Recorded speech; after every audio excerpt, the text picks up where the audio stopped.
Hello प्यार बच्चों, क्या हाल चाल। मैं सर स्वागत करता हूं पूरे स्टेट के number 1 educational channel UP board high school पे। आशा आप जिंदा जानदार जबरदस्त होंगे, पढ़ाई में एकदम से व्यस्त होंगे। तो बेटा, आज हम पढ़ने वाले हैं आपके साइंस के विषय के एक बेहतरीन चैप्टर जिसका नाम है हमारे आसपास के पदार्थ। आज हम इस पदार्थ का इंट्रोडक्शन करेंगे। आज इसके बारे में इंट्रोडक्शन में हम लोग क्या करते हैं, जैसे अपने बारे में बताते हैं। आज मैं आपको इस पदार्थ का इंट्रोडक्शन आपके सामने कराऊंगा कि ये पदार्थ होता क्या है।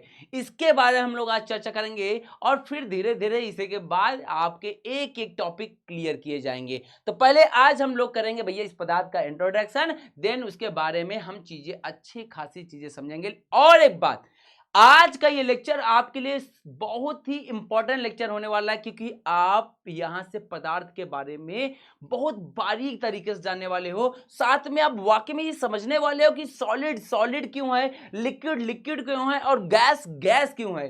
कैसे इनके कणों के बीच में स्पेस पाया जाता है, कैसे इनके कण के बीच में जो अंतरावकाश है या अंतराणविक बल होता है, ये सब चीजें कैसे काम करती हैं, इसके बारे में हम लोग बेहतरीन तरीके से जाने हैं। तो पूरी वीडियो को जरूर देखना, ये आपके लिए बहुत ही मजेदार और रोचक रहने वाली है। और साथ में तो नॉलेजेबल तो होने ही वाली है, क्योंकि पढ़ाई तो हमेशा नॉलेजेबल ही होती है। तो चलिए शुरू करते हैं। तो पहले हम लोग जानेंगे ये पदार्थ क्या होता है। पदार्थ को कहते हैं मैटर। अब ये मत सोचना कि इसका जो ये मैटर चल रहा किसी पे भड़क रही है वही कोई मैटर है। बेटा, वो मैटर नहीं है, ये मैटर दूसरा है। ये मैटर जो इसके चिल्ला रही है ये है मामला। हम लोग जो मैटर पढ़ने वाले हैं वो है पदार्थ, मतलब जिससे ये मिलके बनी हुई है। हम इनकी जिससे बनी है उस मैटर के बारे में बात करेंगे, ना कि इनके मैटर के बारे में कि भैया क्यों भड़की हुई है। तो भैया पहले हम जान लेते हैं कि ये पदार्थ होता क्या है, ये है क्या। तो सिंपल में बहुत ही आसान तरीके से समझेंगे ना भैया, जोर जबरदस्ती ना टेंशन लो, बहुत आसान तरीके से हम लोग एकदम से पढ़ने वाले हैं। तो पदार्थ यानी मैटर होता क्या है, विश्व की, ये मत सोचना कि हमारे घर की, बस पूरे संसार की जितना आप जान रहे हो। कह रहा है प्रत्येक वस्तु जिस सामग्री से, क्या बात किया, कि जिस सामग्री से बनी होती है उसे पदार्थ कहते हैं। यानी ये जिस सामग्री से बना है इसे हम पदार्थ कहेंगे। क्या, कि भैया पूरे विश्व में, हम विश्व को छोड़ो, हम अपने यहाँ की बात कर लिए, अपने यहाँ की विद्या भैया UP road high school Vidyakul की।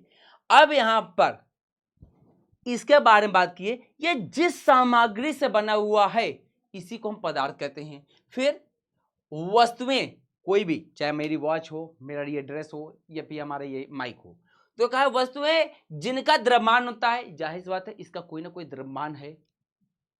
स्थान भी घेरता, अगर इसको मैं कहीं पर रख दूंगा तो ये स्थान भी घेरता है। अर्थात जिसका एक आयतन हो, आयतन की, हाँ बस इसका कोई एक आयतन ही होना चाहिए भाई, ये बस हाँ स्थान घेर रहा है दैट मीन इसका आयतन है। अभी मैं सोचना कि आयतन क्या होता है, बेटा ये मैं ऑलरेडी बता चुका हूं।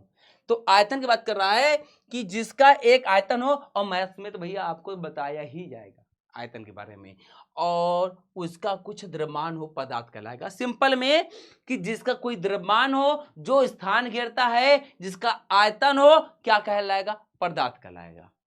पहले पूरे विश्व की भैया जितना कुछ भी है, जो कुछ भी है, जिस सामग्री से बना है उसे पदार्थ कहते हैं। और जिसका क्या हो, द्रव्यमान हो, जो स्थान घेरे, और जिसका आयतन हो, वो क्या कहलाएगा, हमारा पदार्थ।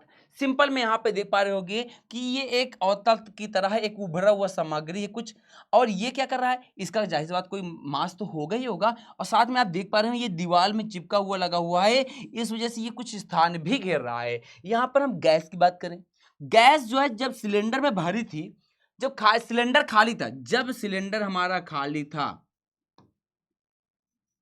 तब हमने नोटिस किया कि ये बहुत हल्का था। लेकिन जैसे ही हम सिलेंडर में भर देते हैं गैस, क्या भर देते हैं, गैस, अब गैस भरते ही इसका भैया वजन आ जाता है, यानी कोई ना कोई इसमें तो द्रव्यमान होगा ही होगा।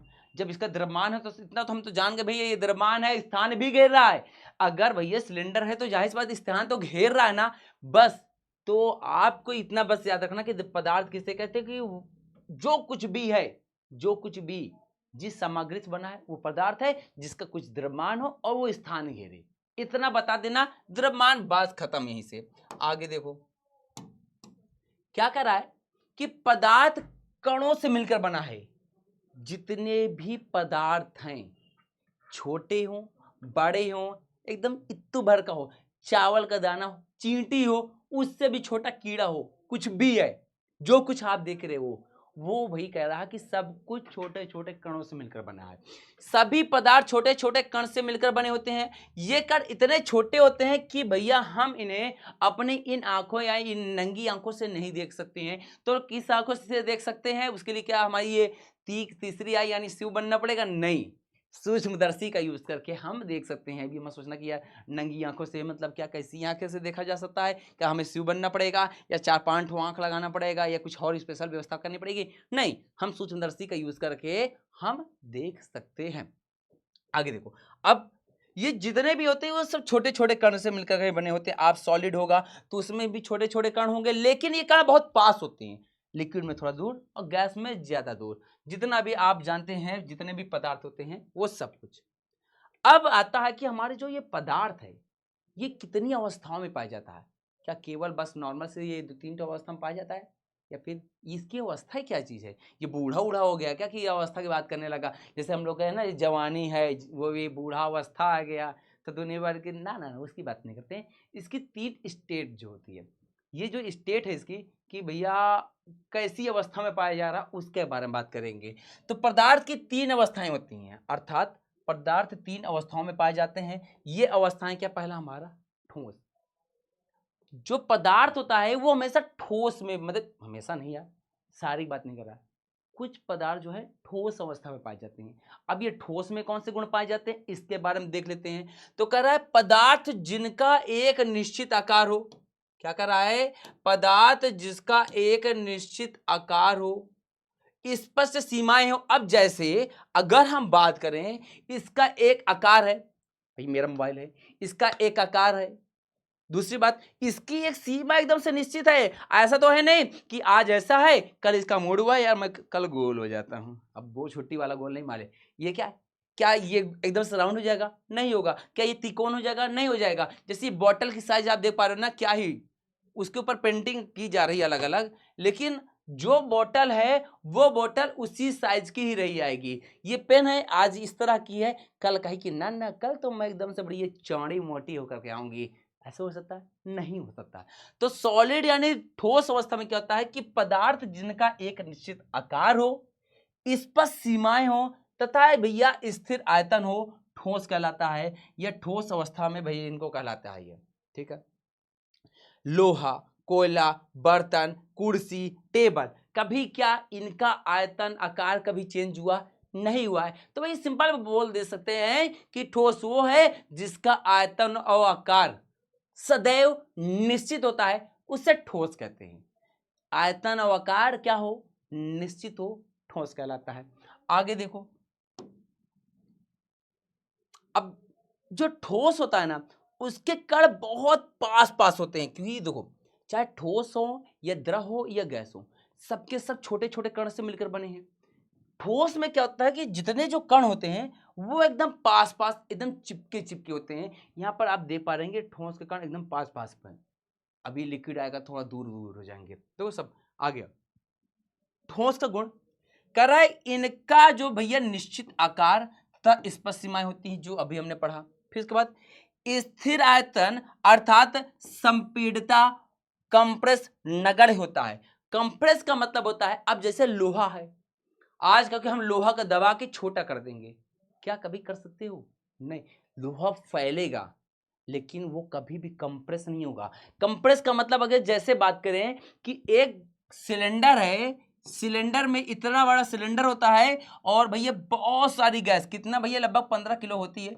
15 किलो गैस इसमें कंप्रेस करके भरी जाती है, दबा दबा करके, प्रेशर लगा करके। लेकिन ठोस जो होता है उसे कंप्रेस नहीं किया जा सकता है, नगण्य के बराबर होता है। करा बाह्य बल लगाने पर भी ठोस अपने आकार को बनाए रखता है। कि अगर हम जैसे ईंट है या फिर हम बोले हमारे पास लोहा है, इसको हम दबाए रहे हैं खुद, अब जैसे यही है, इसको मैं कितना तेज दबा जाऊं ये टूट जाएगा, लेकिन ये कंप्रेस नहीं होगा, अपना आकार चेंज नहीं करेगा। आगे देखो, अंतरा आणविक बल ठोसों में द्रव से भैया तथा गैस से अधिक होता है। अच्छा, अंतरा आणविक बल क्या होता है? आप यहाँ पे देख पा रहे होंगे कि ये मान लो कोई ठोस था, उसके ये कण है। पहली बात जान लेना, जितने भी ठोस हो या द्रव है या फिर गैस, सभी कण जो है निरंतर गति करते रहते हैं। क्या है? निरंतर गतिशील होते हैं।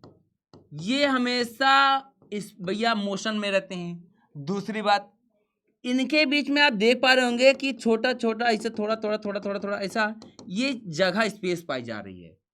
इसे कहते हैं अंतरावकाश कहते हैं। क्या कहते हैं? अंतरावकाश कहते हैं। और एक बल होता है जिसकी वजह से ये जो कण है बहुत दूर नहीं जा पा रहे हैं, जिसकी वजह से ये बस ऐसे आस पास एकदम चिपके चिपके हैं। इनके बीच में एक बल काम करता है जिससे हम कहते हैं अंतराणविक बल। क्या कहते हैं? अंतराणविक बल कहते हैं। बात ध्यान देना, क्या जितने भी कण होते हैं उन कण के बीच में एक स्पेस होता है, एक स्थान होता है, एक रिक्त स्थान होता है जिससे हम कहते हैं अंतरावकाश। ठीक, इनके कणों के बीच में एक बल कार्य करता है जिसे कहते हैं अंतराणविक बल। आगे, ये सारे कण चाहे ठोस के हों, चाहे भैया द्रव के हों या फिर गैस के हों, सब निरंतर गतिशील होते हैं। हाँ, ठोस के कण कम गतिशील होंगे, इनके बीच में जो अंतरावकाश होगा वो कम होगा, और भैया इनका अंतराणविक बल ज्यादा होगा। अंतराणविक बल ज्यादा, अंतरावकाश कम, क्योंकि इनमें जो कणों के बीच में जो पावर है ना वो ज्यादा है, इसी के कारण ही ये ठोस है। अगर इनके बीच में अंतराणविक बल थोड़ा सा भी लोचे में आया, इनकी दोस्ती कमजोर हुई, समझ लो उत्ते में लोचा हो जाएगा और सारे कण दूर भाग जाएंगे। बात क्लियर? आगे देखो, अब हम बात करते हैं द्रव की, बात करते हैं या तरल अवस्था या लिक्विड स्टेट। वैसे पदार्थ जिनका आकार अनिश्चित होता है तथा आयतन निश्चित होता है। अब जैसे मान भैया हम शरबत बनाने के लिए यहां पर हमने 100 ml वाटर ले लिया। मेरा मूड था कि मैं जो शरबत मैं गिलास में बनाऊंगा, फिर अगले क्षण मूड खराब हो गया कि मैं ये 100 ग्राम पानी, यार इसमें मजा नहीं आ रहा है, इसको मैं भगोने में बनाऊंगा। कितना? भगोने में। यही 100 ग्राम को मैंने उड़ेल दिया भगोने में, ऐसे इसमें डाल दिया। क्या ये 100 ग्राम पानी 200 ग्राम हो जाएगा या 50 ग्राम हो जाएगा? नहीं होगा, क्योंकि इसका आयतन हमेशा निश्चित रहेगा। जितना हमने इसका वॉल्यूम भैया लिया है, जितना आयतन यहां पर था उतना आयतन इसका यहां पर भी रहेगा।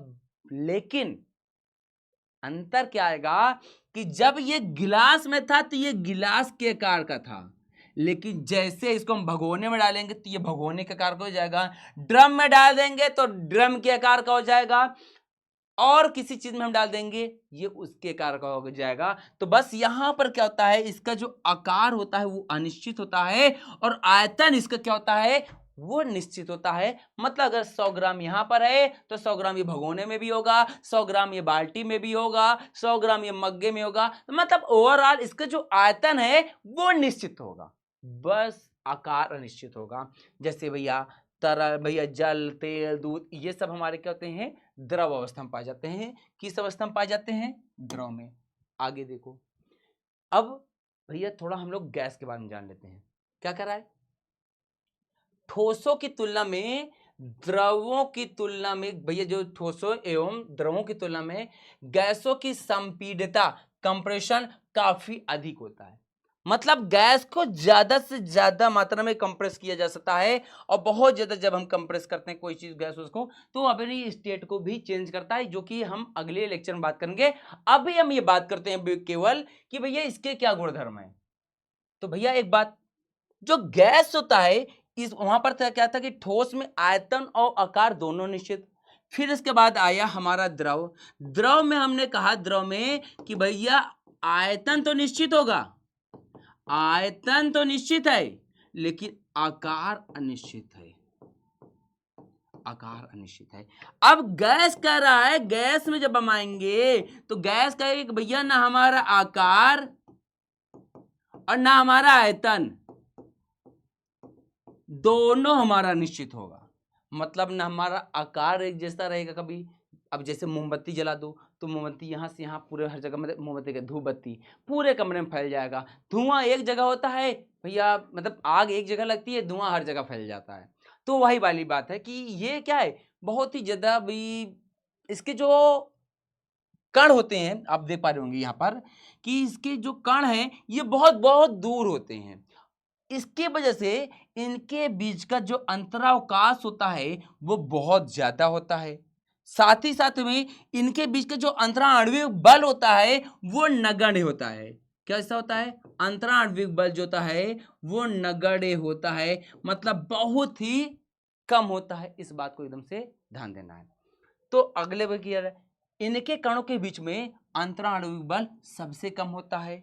गैसों को आसानी से दबाया जाता है, मतलब आसानी से इसको हम लोग कंप्रेस कर सकते हैं, आसानी से इसको दबा करके। अब जैसे जो गैस सिलेंडर है, क्या गैस सिलेंडर जो है इसको आसानी से हम खूब कंप्रेस करके दबाए दबाए के भर सकते हैं।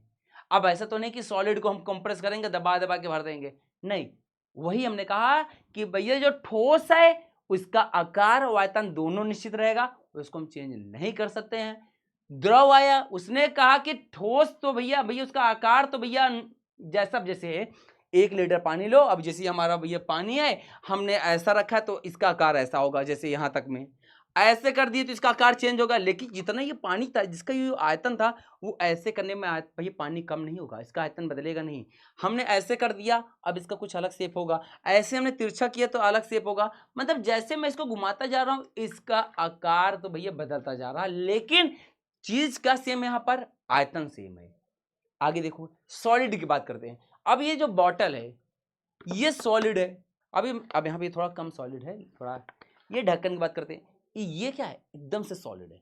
इसके आकार को हम ना आयतन ना आकार, ये ढक्कन है तो ऐसे ही रहेगा, इसको हम चेंज नहीं कर सकते। और इसके बीच में जो गैस है भरी हुई है उसका आयतन और आकार कुछ भी निश्चित नहीं है। जैसे अगर मान लो कोई भरे होता है, इसे छोड़ देती है, निकल के कहती है भैया हम जा रहे हैं, हमें किसी से नाते रिश्तेदारी नहीं है। तो इस बात का एकदम से ध्यान देना है। थोड़ा मैं पानी पी लेता हूं।